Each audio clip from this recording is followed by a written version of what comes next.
तिला त्या अवस्थेत बघून डोळ्याचा बांधा आपोआप फुटला होता. त्या दिवशी डोळ्यातलं पाणी बी थांबत नव्हतं. माझ्या नशिबात कदाचित एकटेच राहिलेले वाटतं त्याने. एक एक करून माझ्या काळजाजवळची सगळी माणसं हिरावून घेतली होती.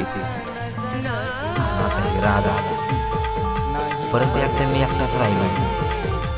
देवा, जशी माझी सगळी माणसं तुझ्याजवळ घेऊन गेला तसं मला बी त्यांच्या घेऊन जा, म्हणजे मला बरं वाटेल. आणि मी माझ्या माणसात आणि मी त्यांच्यात हसलो ना तर आत्ता माझ्या काळाजवळ होणारे घाव ते तरी व्हायचे नाही.